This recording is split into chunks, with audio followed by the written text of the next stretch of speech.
Dr. Thambi Durai ji, please no cross talk. Nothing is going on record. You please take your seat. You please take your seat. Dr. Thambi Durai ji, please take your seat. Please take. Both of you, please take your seat. Don't speak like this. Please. Dr. Sudhanshu Trivedi ji, please. आप बोले.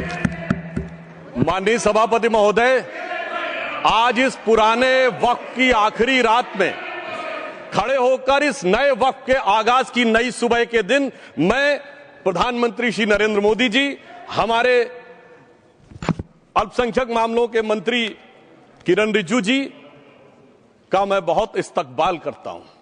जब वक्त के ऊपर हम बात कर रहे हैं, वक्त की रुखसती का वक्त आ गया है और नई वक्त की नई सुबह होने का वक्त आ गया है। अगर हमें इस पे बात करनी है तो मुझे चार दृष्टि से बात करनी पड़ेगी। एक, इस बिल के तकनीकी प्रावधान जिस पे बहुत सारे लोग बहुत कुछ बोल चुके हैं। दूसरा है वक्त की अवधारणा, तीसरी है वक्त की राजनीति और चौथा है वक्त की राजनीति के नाम पर होने वाली वह सांप्रदायिक बनाम सेकुलर की राजनीति। सबसे पहले हमारे नेता सदन माननीय नड्डा जी ने बताया कि किस विस्तार के साथ इस वक्त कमेटी ने काम किया, किस शिद्दत के साथ हमारी सरकार ने काम किया।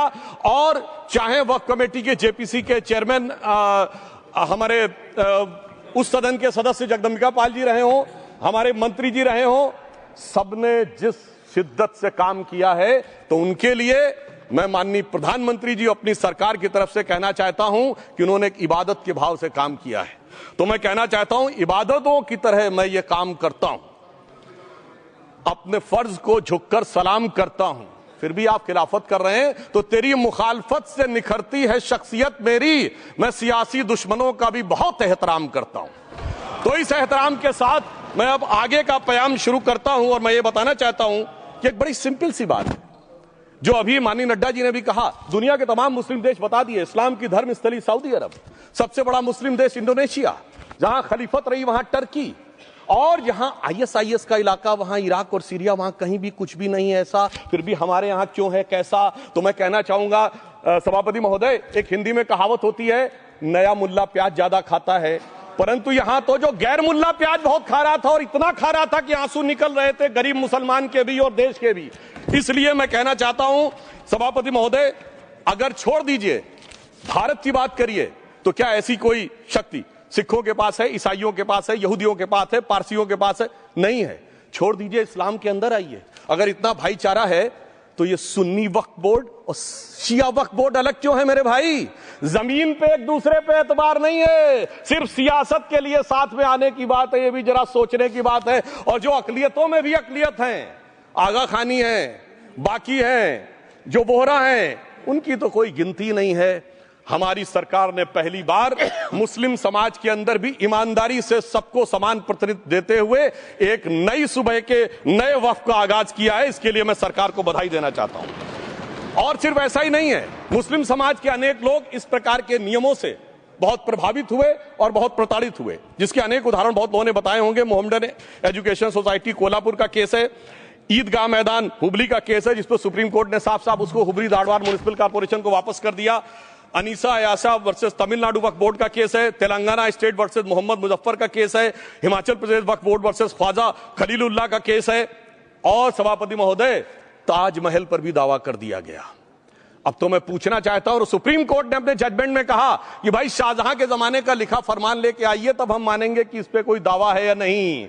आप सोचिए कि अगर ये वक्त का कानून इसी ढंग से चला होता तो क्या होता। अभी हमारे जॉन ब्रिटास जी और मनोज झा जी ने बहुत सारी बातें बोली थी। एक प्यास की बात बोली थी उन्होंने, उड़ीसा के ग्राहम स्टोन्स का जिक्र किया था, तो उसमें तो कांग्रेस की सरकार सीबीआई की इंक्वायरी नहीं कर पाई थी। मगर जब ताजमहल का उल्लेख आता है सभापति महोदय, तो एक प्यास मुझे याद आ जाती है। जब शाहजहां जेल में था और दूर से उस ताजमहल को देखता था और उसे सिर्फ एक सुराही पानी मिलता था और उसने औरंगजेब से कहा एक सुराही पानी और भिजवा दो, तो जानते उसने मना कर दिया। तो दुखी होकर शाहजहां ने फारसी में लिखा, ए पिसर तू अजब मुसलमानी, जे पिदरे जिंदा आप तरसानी, आफरीन हिंदुआन सदबार, जे देहंद पिदरावा मुर्दा देवम आप। मतलब तू कैसा मुसलमान है जो जिंदा बाप को पानी के लिए तरसा रहा है? तुझसे तो आफरीन 100 बार उन हिंदुओं को है जो पितृपक्ष में मरे हुए बाप को भी पानी देते हैं। और सभापति महोदय, मैं बताना चाहता हूं ये हमने ईमानदारी से मुस्लिम समाज के कल्याण के लिए बात की है,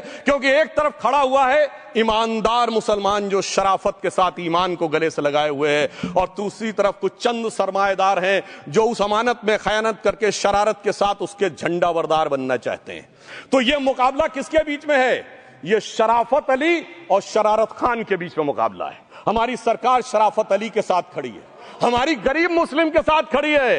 ये गरीबों गुर्बत वाले गुर्बत अली और सरमाएदार वाले गाजी खान के बीच का इलाका है। मगर मैं कहना चाहता हूं महोदय, एक बात मैं बहुत स्पष्ट रूप से कहना चाहूंगा, इन जरूरतमंद मुसलमानों की लड़ाई के लिए मैं कह सकता हूं कि ये गरीब मुसलमानों के दिल की कसक और कट्टरपंथी वोट के ठेकेदारों के मन की ठसक के बीच में हमारी सरकार ने उस कसक का साथ दिया है, जिसके लिए मैं मानता हूं गरीब और पसमानदा मुसलमान निश्चित रूप से उनका आभारी होगा। हां, मगर जब इसकी बात आती तो भी माननीय खड़गे जी भी बोल रहे थे, माननीय संजय सिंह जी भी बोल रहे थे, मनोज झा जी भी बोल रहे थे कि साहब आपके यहां वो कितने पुजारी हैं और कितने किस वर्ग के पुजारी हैं। तो मैं उनको बताना चाहता हूं, केवल अकेले जूना अखाड़े ने पिछले साल 71 SC ST लोगों को महामंडलेश्वर बनाया है। अरे आपको हमारे सदन में बैठे हुए बाल योगी उमेश नाथ जी नहीं दिखते? वैसे तो कहा जाता है जात ना पूछो साधु की, मगर मैं बताना चाहता हूं विश्व हिंदू परिषद के 50,000 से अधिक पुजारी ट्राइबल्स में जो शेड्यूल कास्ट है जो काम कर रहे हैं। मगर मैं हद अदब से पूछना चाहता हूं, बताइए मुल्ला मौलवी मुफ्ती मुकर्रम बारी हाफिज में से कितने पसमंदा हैं? उसमें कितने जुलाहा अंसारी घोसी बताइए मिरासी कितने हैं? बाकी छोड़िए, पसंदला बोर्ड में है क्या? अरे वक्फ बोर्ड में है क्या? इसीलिए मैं कहता हूं खुद मियां फजीहत दूसरों को नसीहत। अगर ईमानदारी से बात करनी है तो उस पर आगे। मगर मैं एक बात और कहना चाहूंगा कि हमारी जो सरकार ने नाम दिया है, इसको उम्मीद नाम दिया है, और ये उम्मीद है किसके लिए? उस ईमानदार मुसलमान के लिए और देश के हर खास व आम के लिए ये उम्मीद है। मगर सभापति महोदय, कुछ लोग वो हैं जो उम्मा का ख्वाब पाले हुए थे। उम्मा शायद हमारे बहुत से लोग समझते हो ना समझते हो, पूरी एक एंटायर जो इस्लामिक खलीफत और राज होता है उसको उम्मा कहते हैं। उम्मीद वालों को तो उम्मीद की नई रोशनी दिख रही है, उम्मा वालों की उम्मीद पे पानी फिर रहा है। तो ये उम्मीद और उम्मा के बीच का भी मामला है। परंतु मैं ये भी कहना चाहूंगा सभापति महोदय, इसके बाद सिर्फ ऐसा ही नहीं था। प्रॉपर्टीज के ऊपर, तमाम सरकारी प्रॉपर्टीज पे, जिसमें बहुत डिटेल में हमारे साथी लोग गए, मैं डिटेल में नहीं जाना चाहता। भोपाल का विषय है, हैदराबाद का विषय है, मुंबई का है, लखनऊ का है, पटना का है, बहुत प्रकार से है। माननीय लालू प्रसाद यादव जी का विषय जब बताया गया था तो बहुत ज्यादा हमारे मनोज झा जी बोल रहे थे, तो अब मैं उसके डिटेल में नहीं जाना चाहता हूं। सबने वो वीडियो देखा है। बस एक लाइन में उनके लिए कहना चाहूंगा, वो कुछ भी बोल रहे हैं, जिसे कहते हैं बिगड़ी बात बने नहीं, लाख करो किनकोए, रहीमन बिगड़े दूध को मथे न माखन होए। अब जो बोलना था वो बोल चुके, सबके सामने वो आ चुका। अब एक बात और है, दूसरे धर्म स्थलों के बारे में विषय आता है, तो मैं याद दिलाना चाहता हूं केरला के कैथोलिक चर्च ने 31 मार्च 2025 को जो लिखा, सिर्फ उसकी लास्ट की 2 लाइन बोलना चाहता हूं। We request the central government to get the amendment bill passed as early as possible so that the tears of thousands of suffering people in the place like Munambam can be wiped out only by a legal amendment that can provide a permanent solution to their suffering. We urge all the MPs from opposition party to support the bill so that the historic legislation can become unanimous. मगर सभापति महोदय, ये अल्पसंख्यकों की बात करने वाले जब अल्पसंख्यक की बात आती तराजू पे तौलते हैं, किसका वेट ज्यादा है, किसकी धमक ज्यादा है, किसकी खनक ज्यादा है, फिर तय करते हैं कि माइनॉरिटी के साथ आना है, किस माइनॉरिटी के साथ नहीं आना है। और मैं एक और बात कहना चाहता हूं, तमिलनाडु के तिरुचेरी मंदिर की बात आई, यमुनानगर में गुरुद्वारे की बात आई, केरल में क्रिश्चियन कम्युनिटी की जमीन की बात आई। बहुत सारे लोग प्लेसेस ऑफ वर्शिप के एक्ट की बात करते हैं, तो as per places of worship act Tamil Nadu का मंदिर का तो स्टेटस नहीं चेंज हो सकता भाई। 15 अगस्त 47 के बाद किसी प्लेस ऑफ वर्शिप का स्टेटस नहीं चेंज हो सकता, तो वक्फ बोर्ड को क्लेम फॉरफीट कर देना चाहिए, because it is in contrast to the places of worship act. परंतु अब सुनिए, यही गुरुद्वारे के बारे में भी होना चाहिए। मगर सभापति महोदय, चाहे वक्फ बोर्ड का एक्ट हो, चाहे प्लेसेस ऑफ वर्शिप एक्ट हो, एक ही को फायदा होना है, जिसे कहावत में कहते हैं खरबूजा छुरी पर गिरे या छुरी खरबूजे पे गिरे, आखिर में कटना भगवे रंग के खरबूजे को ही होता है। अब मैं यह भी बताना चाहता हूं कि इन संपत्तियों के द्वारा जो कुछ हुआ, उन्होंने इतनी चीजों को लिया है, इतनी चीजों को लिया है। एक पुराना उर्दू का शेर है कि मिटे नामियों के निशान कैसे कैसे, और ये जमीन खा गई आसमां कैसे कैसे, इस जमीन ने कैसे कैसे लोगों को अपने में समा लिया, इसकी तमाम तारीख गवाह है। अगर मैं इसमें बहुत डिटेल में जाऊंगा तो सदन का बहुत सारा वक्त जाएगा, परंतु मैं एक बात ये कहना चाहता हूं कि जब इतना ज्यादा आगे बढ़ गया तो फिर कोर्ट ने आगे इंटरवेंशन करना शुरू किया। मैं डिटेल में नहीं जाना चाहता हूं। अभी कार्तिकेय शर्मा जी ने बहुतों ने बोला सैयद फैसल का case versus union of government, Allahabad high court के केस को कहा, मगर Bashir versus state of West Bengal case में उन्होंने बहुत क्लियर कट कहा है कि waqf is not a religious denomination in accordance with Article 26 of the Constitution, so the matter relating to the restricting the economic, financial, political and other sectoral activities that may be associated with religious practice under Article 25(2)(a) of the Constitution can be regulated by the state. तो मुझे लगता है अब इसके बाद कोई किंतु परंतु का स्कोप नहीं रह जाना चाहिए। परंतु उसके बाद भी सभापति महोदय जो कानून को न माने, जो कहे संविधान को नहीं मानेंगे और जो ये कहे कि साहब अदालत के आदेश को भी नहीं मानेंगे, तो फिर इसका मतलब उसके मन में तो एक ऐसी बादशाही आ गई है। इसके लिए मुझे सभापति महोदय वो पुरानी वाली फिल्म अगर लोगों को याद हो तो मुगले आजम का वो सीन याद आता है कि जब अकबर ने अनारकली को कैद कर लिया तो सलीम कहता है जब्त मैं करूं जिसकी की जमीन वीरान हो गई है, जब्त वो न करे जिनके सिर्फ शौक के बाद चाहत को ठेस पहुंची है। ये जिल्ले इलाही की बादशाही नहीं बल्कि खुदाई है। मैं कहना चाहता हूं जो संविधान को न माने, कानून का न माने, इसका मतलब वो अपनी खुदाई में जी रहा है। तो ये वो लोग हैं। और वैसे मैं सभापति महोदय खुदाई से आजकल बहुत से लोगों को डर लगता है, क्योंकि जहां जहां खुदा है वहां वहां भगवान है, जहां जहां खुदा है वहां वहां भगवान है। बाकी आप सब बहुत बुद्धिमान हैं। अब मैं ये भी बात कहना चाहता हूं, और वैसे आखिर में उस अनारकली को कैद से छुड़ाने के लिए सलीम का एक हिंदू साथी दुर्जन सिंह ही आया था। मैं कह सकता हूं कि वक्फ की इस मुकद्दस जमीन को अगर कैद करके रखा है तो उन चंद लोगों ने जिनके दिमाग आज भी उन चीजों में भरे हुए हैं कि कोई समझता हम तो किसी जमाने में हुक्मराने वक्त थे, कोई कहता हुजूर नवाब थे, कोई कहता बादशाह आलमगीर थे, कोई कहता है बादशाह गाजी जिंदा पीर थे। तो नदीमुल हक साहब ने जो बोला था ना, किसी के बाप का हिंदुस्तान थोड़ी है, बिल्कुल मैं कहना चाहता हूं जिन्होंने इस देश के लिए खून बहाया उनके बाप का हिंदुस्तान है, उस गरीब मुस्लिम कारीगर के बाप का हिंदुस्तान है। पर जो ये कहते हैं कि आगरे का लाल किला किसके बाप ने बनवाया, आगरे का किला किसके बाप ने बनवाया, दिल्ली का किला किसके बाप ने बनवाया, हैदराबाद का चार मीनार किसके बाप ने बनवाया, उसके बाप का यह हिंदुस्तान नहीं है। और उसके बाद भी जो आप करना चाहते हैं, अगर इस रास्ते में आप कांटे बिछाना चाहते हैं, तो उनके लिए एक लाइन कहना चाहता हूं सभापति महोदय, तेरी तमन्ना है पर हम खार न बोने देंगे, खार कांटों को कहते हैं, तेरी तमन्ना है पर हम खार न बोने देंगे, तुझे हम राह की दीवार न होने देंगे, तू सबको रौंद कर आगे जो निकलना चाहे हम तेरी इतनी भी रफ्तार न होने देंगे। और इसीलिए हमारी सरकार ने इस विषय के ऊपर एक सही और सटीक प्रयोग करने का प्रयास किया है। मैं दूसरी बात यह भी बताना चाहता हूं, हमारे डीएमके के तिरुचि शिवाजी ने अनायास अकारण यह बात बोली थी कि उस समय जब जिन्ना का उल्लेख करते हुए उन्होंने कहा कि पार्टीशन के समय, तो मैं उनके सुलभ संज्ञान के लिए बता देता हूं, 1946 की कॉन्स्टिट्यूएंट असेंबली में मद्रास प्रेसिडेंसी में 30 आउट ऑफ 30 सीट जो थी वो मुस्लिम लीग ने जीती थी विद 95% ऑफ वोट्स, और एक भी मुस्लिम वहां के बाद बाहर नहीं गया। इसलिए मैं ईमानदारी से कहना चाहता हूं, फैक्ट को समझिए।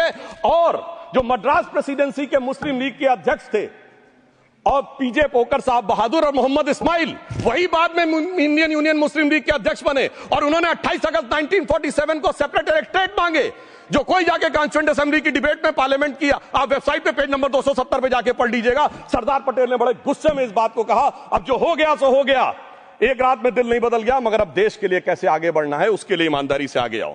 और खैर मैं अंबेडकर जी और पटेल जी के बहुत सारे वो कोट कर सकता हूं, सारी बातों को छोड़िए, मगर अफसोस की बात यह है सर कि अभी मनोज झा जी ने बोला था हम में से कोई शक है, कोई हूण है और ये करिए। अरे भैया जमाने चले गए, अब जेनेटिक सीक्वेंसिंग का जमाना आ गया है। और जेनेटिक सीक्वेंसिंग ने क्या प्रूव किया है, दुनिया के सबसे बड़े मुस्लिम देश इंडोनेशिया के राष्ट्रपति आए थे और राष्ट्रपति भवन में उन्होंने डिनर के दौरान कहा कि few weeks back I got my genetic sequencing done and I was told that I am an Indian GDN. अरे साहब कहां गुलामी की मानसिकता में पड़े हुए हैं सभापति महोदय। और यहां गुलामी की मानसिकता इस कदर पैबस्त है लोगों के दिमागों में। किसी सदन के एक सदस्य यहां विराजमान है, वो उस समय महाराणा सांगा का उल्लेख कर दिए मैं ईमानदारी से कहता हूं, एक भी इंडियन सोर्स में इसका उल्लेख नहीं है। सारे के सारे फॉरेनर्स और लुटेरों के सोर्स में उल्लेख है। इसीलिए मैं कहता हूं, ये गुलामी के जिन्होंने गुलाम बनाया उनके सोर्सेस पे यकीन ना करिए। और वैसे थोड़ा सा आउट ऑफ कॉन्टेक्स्ट हो तो ये भी बोल दूं, हमारे सदन के बहुत सदस्यों को नहीं पता होगा, अलेक्जेंडर के आक्रमण का किसी भारतीय सोर्स में कोई उल्लेख नहीं है। पोरस नाम के किसी राजा का उल्लेख नहीं है, सिर्फ और सिर्फ ग्रीक में है। इसलिए गुलामी की मानसिकता से बाहर निकलिए, तब इन चीजों को आप सही ढंग से समझने में सफल होंगे। मेरा अब यह भी अनुरोध अपने सदस्यों के साथ है। वक्त की अवधारणा के बारे में बहुत कुछ बोला जा चुका है कि ये ओरिजिनली कहां से आया, पर मैं इतना कहना चाहूंगा, सबसे पहले वक्त का उल्लेख आता है जब ससनिड एम्पायर को खलीफा उमर ने कैप्चर किया, तो आज का जो सदर्न इराक है उसके इलाके को उन्होंने वक्फ डिक्लेयर किया और वो स्टेट के द्वारा कंट्रोल होता था। स्टेट के बारे में माननीय नड्डा जी ने अभी बताया कि बड़े बड़े देशों में किस ढंग से होता था। सर सैयद अहमद खान ने भी वक्फ को मूल इस्लाम का हिस्सा न मानते हुए इसके लिए मुजार शब्द कहा है, जो शरिया के अंतर्गत आता है, और इसी के लिए उन्होंने फतवा आलमगिरी को भी कोट किया था। और इसीलिए 1894 की जो प्रिवी काउंसिल का जजमेंट जो आया था वो वक्फ अल औलाद के खिलाफ आया था। मगर सभापति महोदय, 1906 में कलकत्ता कांग्रेस अधिवेशन में कांग्रेस ने प्रस्ताव पारित किया कि प्रिवी काउंसिल के जजमेंट में कुछ गलती है, इसे बदलना चाहिए। क्योंकि 1904 में जिन्ना कांग्रेस को ज्वाइन कर चुके थे, इसलिए मैं कहना चाहता हूं फिर 1913 में वो जजमेंट बदला गया। हमारे सदन के बहुत से सदस्यों ने इस सदन और दूसरे सदन में बोला है, मैं एक सेंटेंस बोलता हूं, लगेगा जैसे वही लोग बोल रहे हैं। वर्ड ये है, कोट है, since the bill was introduced to administer the Muslim law for Musalman, so the question of public policy does not arise. लगता है जैसे हमारे कोई सदस्य बोल रहा हूं। सर, ये मोहम्मद अली जिन्ना ने अप्रैल 1913 में ही is use this word while moving the report of the select committee to the imperial legislative council. Sir, 1913 से 2013 तक भाषा ही नहीं बदली और आज भी भाषा नहीं बदल रही है। हमें ईमानदारी से, और उस समय यूपी और बंगाल ने उसका विरोध किया था। आज यूपी और बंगाल के लोग किस तरीके से साथ में है वो पूरी तरीके से दिखाई पड़ता है। इसलिए हम ये कहना चाहते हैं, हाँ, एक प्रश्न बहुत उठाया जाता है कि केवल मुस्लिम ही वक्फ को क्यों दान दे सकता, ऐसा वक्फ बोर्ड में क्यों संशोधन किया गया। मैं ईमानदारी से कहना चाहता हूं, ऐसा नहीं कि मैं इस्लामिक मामलों का बहुत बड़ा आलिम फाजिल जानकार हूं, मगर इस्लाम में बहुत साफ मान्यता है कि जो गैर मुस्लिम है उसकी इबादत अल्लाह कबूल नहीं कर सकते, उसकी दुआ कबूल नहीं होगी तो दान कैसे कबूल होगा। साहब, हम इस्लामिक भावना का सम्मान कर रहे हैं। हमारे अल्पसंख्यक मंत्री गए थे तो वो मदीना में एक डेफिनेट लेवल तक जा सकते, उसके आगे नहीं जा सकते। अगर इबादत की इजाजत नहीं है तो साथ जायदाद की इजाजत कैसे हो सकती है। मुस्लिम भावना का सम्मान है, और अगर है तो कोई मुल्ला मौलवी मुफ्ती मुकर्रम बारी आज आके बता दे कि कबूल हो सकती है दुआ, तो हम दान भी कबूल करने के लिए तैयार हैं। और तो और छोड़िए साहब, जब आप कहते हैं कि हर चीज हलाल होनी चाहिए, तो साहब हलाल करने की प्रक्रिया नहीं, हलाल करने वाला भी मुस्लिम होना चाहिए, तब वो हलाल होता था। तो मैं पूछना चाहता हूं साहब, काटने के लिए तो हलाल होने के लिए मुस्लिम जरूरी है, और बांटने के लिए बगैर मुस्लिम के भी हलाल होगा, ऐसा तो नहीं हो सकता। तो जो हमारी सरकार ने किया है वो मुस्लिम भावना के सम्मान के लिए किया है। और जहां तक मैं कहना चाहूंगा, हिंदू समाज के बारे में बात करते हैं, हमारे यहां कोई प्रॉब्लम नहीं है। हमारे यहां कोई ऐसा नहीं कि हज पे कोई गैर मुस्लिम नहीं जा सकता। हमारे देखिए कुंभ में 50 लाख विदेशी आए थे और किसी से नहीं कहा या कन्वर्ट हो जाओ। इसलिए मैं कहना चाहता हूं, हिंदुइज्म की धारणा और बाकी धारणा का जो तुलना करने का प्रयास करते हैं वो बहुत उचित नहीं है। मगर सभापति महोदय, इस वक्त ने कई अद्भुत नजारे दिखाए।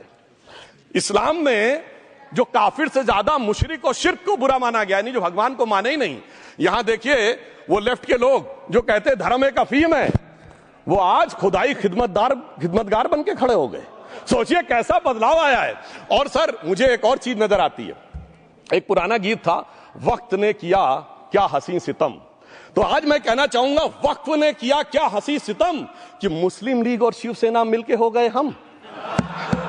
और मैं कहना चाहता हूं, ये मुस्लिम लीग वो है जिसने सेपरेट इलेक्टोरेट की मांग की थी, और इस शिवसेना के उबाटा के हमारे इस सदन के एक सदस्य हैं। और सर, हमारे साथ मुरली जी बैठे हैं, मुरली देवड़ा जी ने मुझे याद दिलाया, उन्होंने मिलिंद देवड़ा जी ने याद दिलाया, उन्होंने कहा एक जमाने में उन्होंने कहा था मुस्लिमों की नागरिकता छीन लेनी चाहिए। इसीलिए मैं कह रहा हूं, वक्त ने किया क्या हसी सितम, ये दोनों मिलके हो गए हम। और सर, मैं इसके बाद एक टेक्निकल बात करना चाहता हूं। जब इन्होंने टाइम ड्यूरेशन हटा दिया था और बैक में पीछे जा सकते थे, तो मैं पूछना चाहता हूं सर कि जब ब्रिटिश हुकूमत आई तो उसने तो मुगलों से सारी हुकूमत ले ली थी, तो उनका मालिकाना हक कैसे हुआ। सर, 1707 के बाद तो इस्लामी हुकूमत दिल्ली से खत्म हो गई थी। एक आखिरी मुगल बादशाह शाह आलम के लिए तो बोला जाता था सल्तनते शाह आलम दे लाल किले ते पालम, यानी आज का IGI एयरपोर्ट। तो साहब उसके बाद ये गुजरात के सूरत से लेकर लखनऊ तक उनका मालिकाना हक निकलने कहां से लगा? अरे भाई, जब दिल्ली को कैप्चर किया था अंग्रेजों ने तो सारी जमीन अंग्रेजों की थी। तो जब मैं अपने कांग्रेस के मित्रों से पूछना चाहता हूं, ये जब गवर्नमेंट ऑफ इंडिया एक्ट में पावर डीड ट्रांसफर की थी तो पढ़े नहीं थे क्या?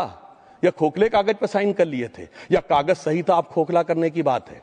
मैं पूछना चाहता हूं, जब 250 साल तक वो हुकूमत ही नहीं रही तो उस हुकूमत के फरमान की लेजिटिमेसी कैसे हो सकती है? ये मैं कानूनविदों के लिए भी एक फूड फॉर थॉट रखने की बात करता हूं। और दूसरी बात मैं कहना चाहता हूं, ये किन हुकूमतों की बात कर रहे हैं सभापति महोदय? अगर सूरत नगर निगम पे दावा है मुगल के जमाने का और तमिलनाडु के मंदिर पर अरकाट के नवाब का, सभापति महोदय, ये वो हुकूमतें थी जो जजिया लगाती थी, ये वो हुकूमतें थी जो जिम्मी का कॉन्सेप्ट रखती थी, ये वो हुकूमतें थी जो गाजी की बात करती थी।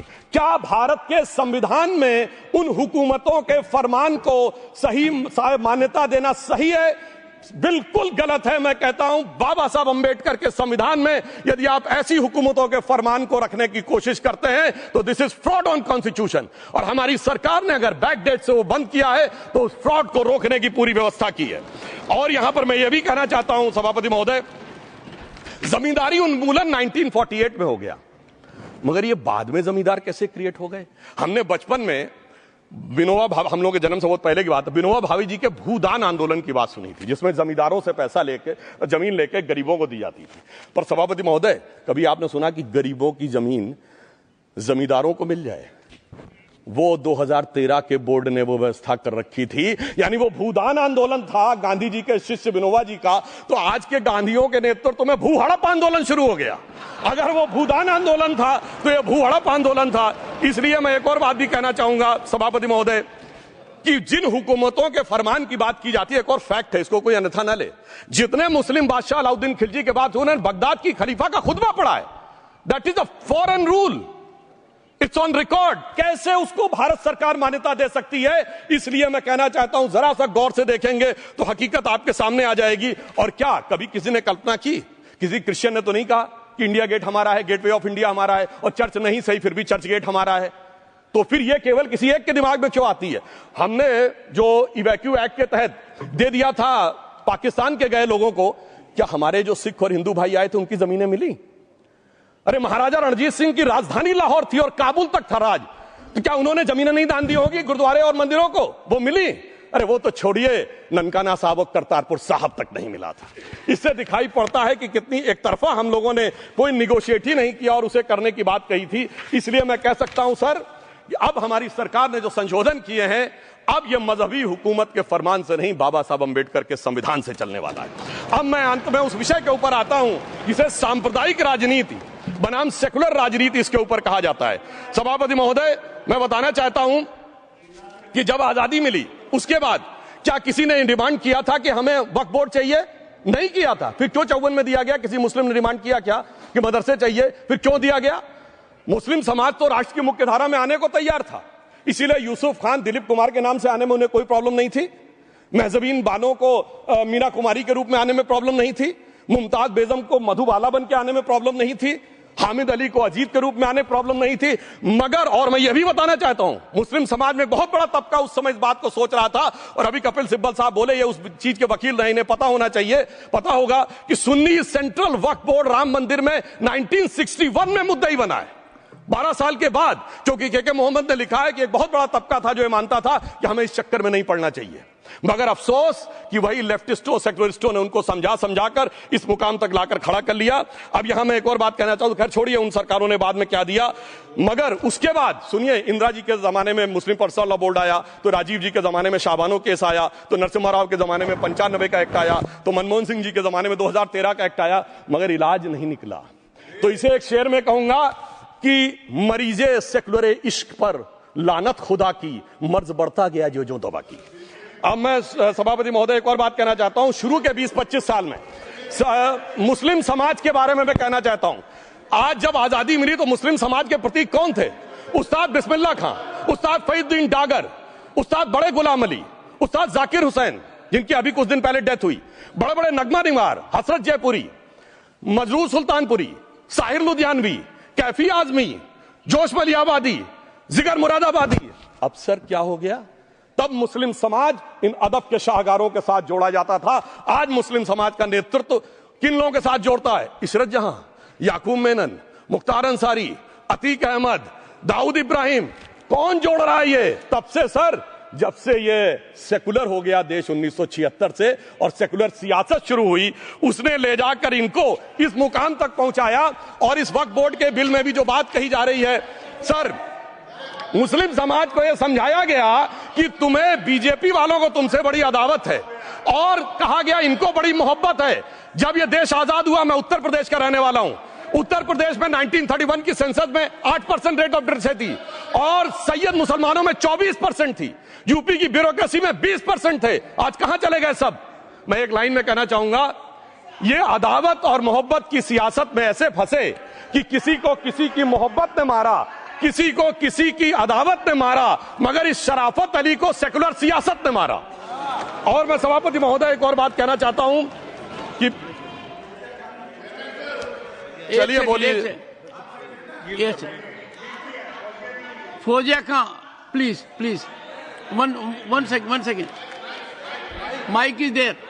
यस, ये बोल रहे हैं मुस्लिम समाज आज का इशरत जहां और फलाना टेररिस्ट के साथ नाम जोड़ रहे हैं। ये बिल्कुल आरोप है सर, इसको एक्सपंज करना चाहिए। ये समाज के साथ अन्याय है। ये बात आपको एक्सपंज करना होगा सर, ये बात को। एक honourable member, if you would carefully go through what Sudhanshu has said, I am sure you will appreciate his spirit. Just think for a moment. He has not cast any aspersions. Sudhanshu, go ahead. Time में जवाब दूंगा और उसके बाद ये हमारा सदन माने ना माने, जो देख रहे होंगे उनके लिए कहना चाहता हूं sir, doctor APJ Abdul Kalam. One second. काहे परेशान? Vaiko ji, honourable member, Vaiko ji, oh my God, Vaiko ji, चलिए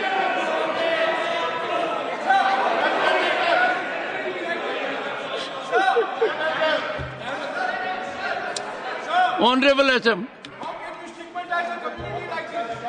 को जी हिंदी समझ रहे हैं।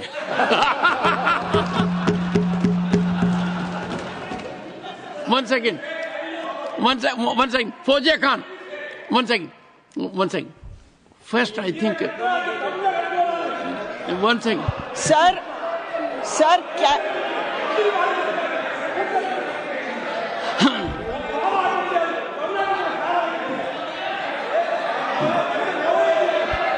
sir, community cannot be stigmatized. Yes, an entire community cannot be branded like this. Fauziya Khan ji, I'll come to you. I'll give you the opportunity. Honorable Finance Minister. But one line he said, one line. No, one nimisham irungappa, please. He might be very emotional, sir, but that one line he said is objectionable, and I will seek your indulgence to remove it. He said, Tamil Nadu la kaadu vai paakren. You enter Tamil Nadu, I'll see you. No good. No good. இல்ல தப்பது தப்பு. அப்படி சொல்லக்கூடாது. நீங்க அப்படி பேசுறது தப்பு. நீங்க அப்படி பேசுறது ரொம்பவே தப்பு. இந்த நாட்டுல யார் வேணாலும் எங்க வேணாலும் கால் வைப்போம். யாருக்கும் அதிகாரம் இல்ல ஒரு உயிர் மேல. Honorable Finance Minister. So sir, this is atrocious. You set foot in Tamil Nadu and take care. What is that language? We have a Home Minister after a long time who has brought about changes unthinkable. What he said, you can be fully assured. Yes, Honorable Home Minister. Yes, Jairam ji. Minister, please. If the Honorable Finance Minister has found a statement objectionable, Jairam ji, the statement of the Honorable Member stigmatizing a whole community is objectionable. Oh. And what is worse is the chairman lending respectability to that view. Oh my. That is even worse. Honorable that is even worse. मान्यवर सुधांशु जी ने मुसलमानों के लिए कुछ नहीं किया है, India alliance के लिए किया है। अब मैं एक एक कर कर बता देता हूं। अरे सुनो ना भाई, आप सुनो तो। अरे दिग्विजय सिंह सुनिए, मैं खड़ा हूं ना अपने पैर पर। मान्यवर, सुधांशु जी ने कहा इशरत जहां, यही एनसीपी पार्टी ने इशरत जहां के घर पर जाकर रुपयों का इनाम भी दिया था और उसको शहीद बताया था। दूसरा कहा अतीक अहमद किस पार्टी से थे? इंडिया अलायंस की। दूसरा कहा अंसारी किस पार्टी से? कांग्रेस और इंडिया अलायंस के। ये सारे नाम आपके साथ जुड़े हैं भाई। उल्टा उन्होंने तो मुसलमान कम्युनिटी से तो ढेर सारे शायरों का नाम दिया जिन्होंने साहित्य की सेवा की और ढेर सारे साहित्य की रचना की। मन Sudhanshu, he is not yielding now. सबसे पहले मैं तमिलनाडु का जवाब देना चाहता हूं। Yes. सभापति महोदय, तमिलनाडु से ही डॉक्टर एपीजे अब्दुल कलाम थे और मैं सारे सदन से कहना चाहूंगा, डॉक्टर कलाम का नमाज जनाजा और याकूब मेनन का नमाज जनाजा एक ही दिन हुआ। कितने लोग याकूब मेनन के नमाज जनाजा में गए और कितने डॉक्टर कलाम के नमाज जनाजा में गए? डॉक्टर कलाम मेमोरियल पे कितने लोगों की फोटो है? दिखाएं मुझे, सोशल मीडिया पे पोस्ट की हो। मगर अफजल हालात का मारा था, आपके एक मंत्री का ऑफिशियल ट्वीट है, वो इस सदन के सदस्य नहीं तो मैं नहीं बोल रहा हूं। याकूब मेनन की जुडिशियल किलिंग हुई, आपके एक नेता का, मिनिस्टर का ऑफिशियल ट्वीट है, सदन के सदस्य नहीं है इसलिए नहीं बोल रहा हूं। और सर 26/11 आरएसएस ने कराया, सदन के सदस्य बैठे हुए हैं। हाफिज साहब और सुनिए, जाकिर नाइक शांति का मसीहा सदन में सदस्य बैठे हुए हैं। सर किसने जोड़ा? मैं नहीं कह रहा हूं जोड़ा, हमने किससे जोड़ा मैं बताना चाहता हूं। मैं अपनी बात, सर मैंने नाम किसी का नहीं लिया। सर आपने उड़ता तीर क्यों पकड़ लिया? सर मैंने नाम नहीं लिया, उड़ता तीर क्यों पकड़ लिया? सर मैं पूरी बात करूं। सर मैं कहना चाहता हूं, हमारी सोच मुस्लिमों के बारे में और इनकी सोच में क्या अंतर है। देखिए, जिन लोगों ने मुस्लिम हिस्ट्री नहीं पढ़ी उन्हें मैं बताना चाहता हूं। एक दो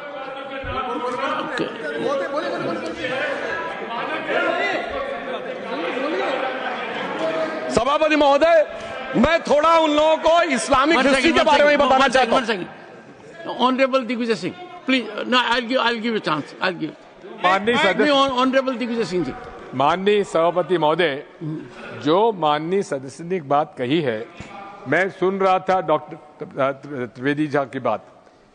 उन्होंने कहा था ऐसे ऐसे ऐसे मुसलमान हम लोगों के साथ हैं और वैसे वैसे मुसलमान इन लोगों के साथ हैं। बात यह है कि आपने जिस तरह से इस पूरी बात कही है, ये घोर आपत्तिजनक है, अपमानित करती है। और जो माननीय सदस्य ने भी मेरे बारे में भी कहा है, मैं उनकी निंदा करता हूं। Honourable home minister, honourable home minister, honourable home minister, एक सेकंड। Okay, one second, your mic will be on. जी महोदय, मुझे ये सब कहने की जरूरत नहीं है, लेकिन जो गुजरात में दंगे और फसाद हुए, कौन कौन उसके लिए जिम्मेदार थे बताइए। Honourable home minister.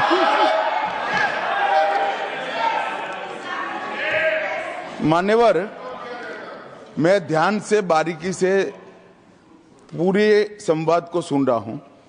माननीय सदस्य सुधांशु जी ने दिग्विजय सिंह का नाम नहीं दिया। अब वो खड़े होकर कहे मेरे बारे में कहा, इससे साबित हो गए। और अभी भी मौका है। आपने नहीं कहा है कि 26/11 के हमले में आरएसएस का हाथ था, तो अभी खड़े होकर माइक चालू कराकर बुलवा दीजिए। माननीय,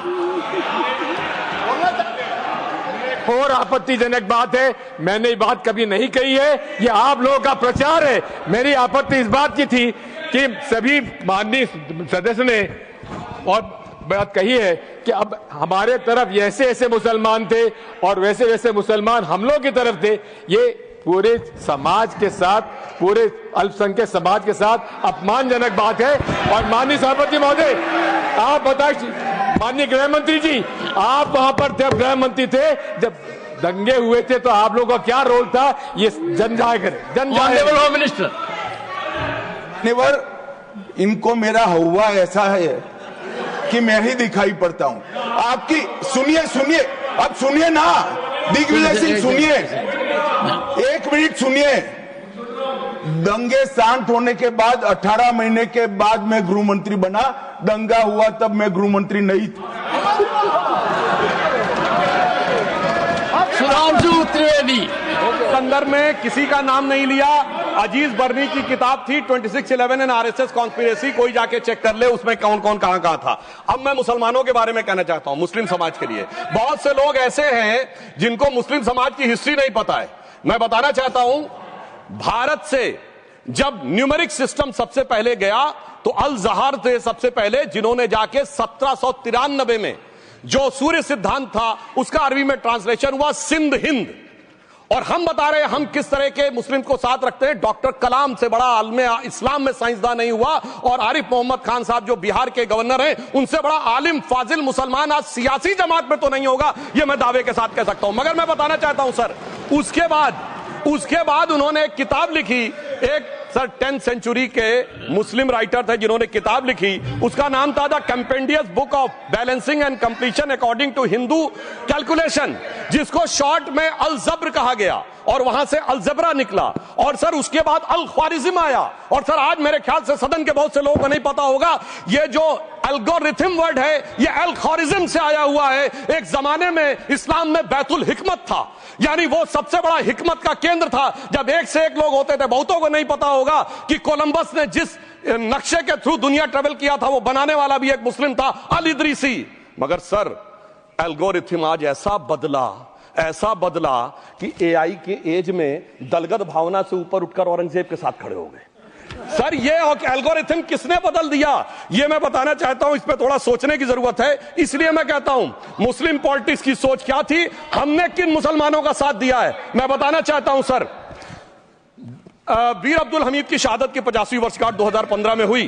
प्रधानमंत्री मोदी जी ने उनके पूरे परिवार को और उनकी पत्नी को बुला के सम्मानित किया, और इन लोगों ने उस यासीन मलिक को, जिसके ऊपर 3 एयरफोर्स के ऑफिसर्स को हत्या करने का आरोप था, वो प्रधानमंत्री आवास में। सर साफ दिखाई पड़ता है कौन किसके साथ खड़ा हुआ है, कौन किस तरह के मुसलमान के साथ खड़ा हुआ है। और सर मैं ये भी कहना चाहता हूं सर, ये सर अपने टर्न पे बोलिए सर, पिछले 30-35 सालों से हुआ खड़ा किया जा रहा है। 1990 में जब राम मंदिर आंदोलन हुआ, कहा गया बीजेपी आएगी उत्तर प्रदेश में खा जाएगी। सर बीजेपी आने के बाद उत्तर प्रदेश में जानते क्या हुआ सर, 22 साल से शिया सुन्नी के बीच में जो दंगे चलते थे और मदे साहबा का जुलूस नहीं निकलता था, शिया समुदाय का मदे साहबा का जुलूस लखनऊ में हमारी सरकार में निकलना शुरू हुआ। और उसके बाद कहा गया केंद्र में भाजपा आएगी तो खा जाएगी। सर अटल जी की सरकार आई, इतनी शानदार स्थिति रही। उसके बाद कहा गया गुजरात में आएगी तो भाजपा खा जाएगी। सर गुजरात का मुसलमान आज सबसे समृद्ध मुसलमान है, सबसे ज्यादा जकात वहां से आता है। उसके बाद कहा गया मोदी जी की सरकार आएगी तो क्या होगा। सर मोदी जी की सरकार आने के बाद हमारे साथियों ने बताया है अल्पसंख्यक समुदाय के 70% लोग हैं जिनको किसी न किसी एक योजना का लाभ जरूर मिला है। और सर फिर कहा गया सीए आएगा तो नागरिकता छिन जाएगी। सर उसके बाद भी आपने सब देखा, और सर हम बचपन में सुनते थे कि राम मंदिर बनने लगेगा तो मिडिल ईस्ट के देश पेट्रोल देना बंद कर देंगे। सर राम मंदिर भी बन रहा है, और भारत मिडिल ईस्ट कॉरिडोर भी बन रहा है, और अबू धाबी में भी मंदिर बन रहा है, और 4 मुस्लिम देशों ने सर्वोच्च नागरिक सम्मान मोदी जी को दिया हुआ है। इसलिए मैं कहना चाहता हूं सर, मर्ज हो तो उसका इलाज किया जा सकता है। जैसे हमारे यहां वैद धन्वंतर माने गए हैं, इस्लामी अकीदे में वैद हकीम लुकमान माने गए, तो कहा गया है उनके लिए कि इसमें क्या रखा है, देखे है जो तू आन के पास, बदगुमा वहम की दारू नहीं लुकमान के पास। यानी मर्ज का इलाज है, पर वहम का इलाज तो हकीम लुकमान भी नहीं कर सकते जो आपने पाल कर रखा है। मैं कहना चाहता हूं हम किन मुसलमानों की बात करते हैं। आप गंगा जमुनी तहजीब की बात करते हैं। सर दारा शिकोह औरंगजेब का बड़ा भाई था, उसने उपनिषदों का अध्ययन किया, संस्कृत में अनुवाद कराया और नाम रखा सिर्रा अकबर, यानी वर्ड्स ऑफ गॉड। मैंने किसी को दारा शिकोह की जयंती मनाते हुए नहीं देखा। मैं पूछना चाहता हूं बेगम बीबी ताज, उनके घर पे जाते किसी ने सुना? सर ये बताइए, आलम शेख इतने बड़े कृष्ण भक्त के कवि, किसी ने सुना उनके घर पे जाते हुए? मलिक मोहम्मद जायसी जिन्होंने पद्मावत लिखा, उत्तर प्रदेश के रहने वाले, उनके घर पे कोई गया? ये बताइए ब्रिगेडियर मोहम्मद उस्मान के घर पे कौन गया? आजमगढ़ में, गाजीपुर के रहने वाले थे, आज तक जाने वालों में नहीं दिखे। और मैं सर बताना चाहता हूं एक और बात, सर एक सैयद इब्राहिम रसखान हुए हैं, बहुत बड़े कृष्ण भक्त के कवि, सर जिन्होंने क्या लिखा, उन्होंने कहा मेरा अगला जन्म हो तो भी मैं कृष्ण भक्ति बनना चाहूंगा, मनुष्य बनूं तो ग्वाल बाले के रूप में और पशु बनूं तो गाय के रूप में। उन्होंने कहा मानुष हो तो वही रसखान, बसों ब्रज गोकुल गांव के ग्वारन, जो पशु हो तो कहा बस मेरो चरो नित नंद की धेनु मजारन। सर उन्होंने कहा गायों के बीच में नंद बाबा की गायों में जन्म लेना चाहूंगा। मगर सर आज एक ऐसे नेता आए हैं इस देश में जिनको गायों से बदबू आने लगी है, तो उनके लिए मुझे मेरे मन में भाव आता है सर कि श्री रामचंद्र कह गए सिया से, ऐसा कलयुग आएगा गोपालक श्री यदुवर कुल में एक ऐसा नेता आएगा जिसे बकरे कटने में खुशबू मिलेगी, गौ माता में बदबू पाएगा। रामचंद्र कह गए सिया से कैसा कलयुग आएगा। अब सर मैं एक और बात भी कहना चाहता हूं, हम किनको मानते हैं सर? नजीर अकबराबादी को सुनिए, कृष्ण भक्त के लिए क्या कहा। सर मैं एक बोलना चाहता हूं, बुल्ले शाह ने क्या कहा। बुल्ले शाह ने कहा, अभी होली गुजरी है, उसने कहा था आज होली खेलूंगी मैं, कर बिस्मिल्लाह।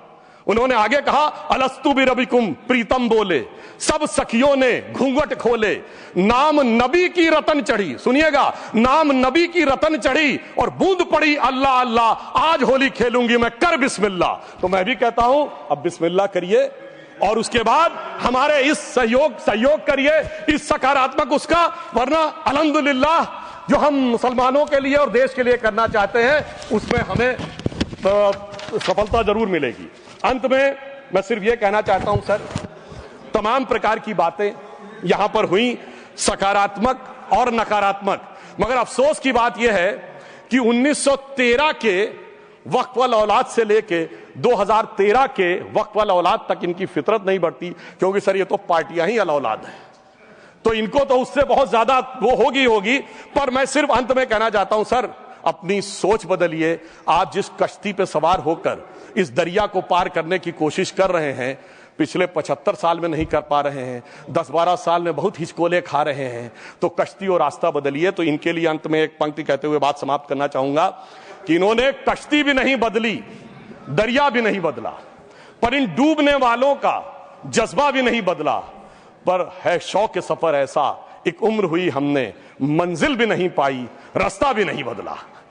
अब अगर नई मंजिल पानी है, नई मंजिल की नई सुबह देखनी है, तो मैं कहना चाहता हूं आइए सबको साथ लेकर चलिए।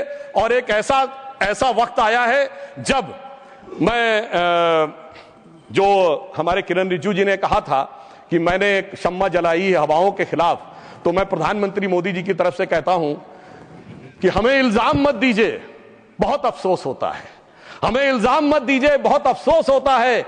बड़ी तरकीब से कश्ती यहां तक लेके आए हैं और बदल देते हैं हम दरिया की लहरें अपनी हिम्मत से, आंधियों में भी अक्सर चिराग हमने जलाए हैं। धन्यवाद।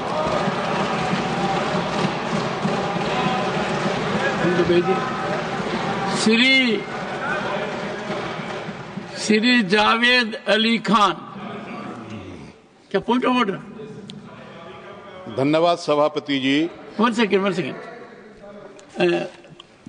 Honourable member Tiruchi ji, under which rule? 261 sir है 261 rule 61 261 yes, I am at rule 261. Sir, if the chairman is of opinion that a word or words as or have been used in debate which is or defamatory or indecent or unparliamentary or undignified, he may in his discretion order that such word or words may be expelled. Good. I know the rule. Sir, I was hearing the translation, sir, and he was telling about good intention Muslims and evil intention Muslims. Evil is an unparliamentary word, sir. Kindly explain it. While the Honorable Member Parliament Sudhanshu Trivedi has said enough on it, I reserve my order and you will have it tomorrow in detail on this point. No, I have reserved my order. I will go through every word and I do it quite tomorrow itself. Jairamji, tomorrow itself. Tomorrow itself. No, will tomorrow come? And I am surprised कि chairman becomes easy punching bag. आपने 2 बार पिछले 20 minute में कहा है I am lending strength to this narrative.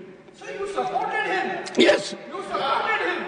I support, once again, I support everything which is good, everything which is constitutional, everything which we need to follow as decorum. And I have said so on number of occasions. There are occasions when I have supported you. Don't forget that I have supported you. That you are one of those members who regularly attend parliamentary proceedings. You are very well prepared on occasions. I appreciated your contribution when Disaster Management Act bill was introduced in 2011.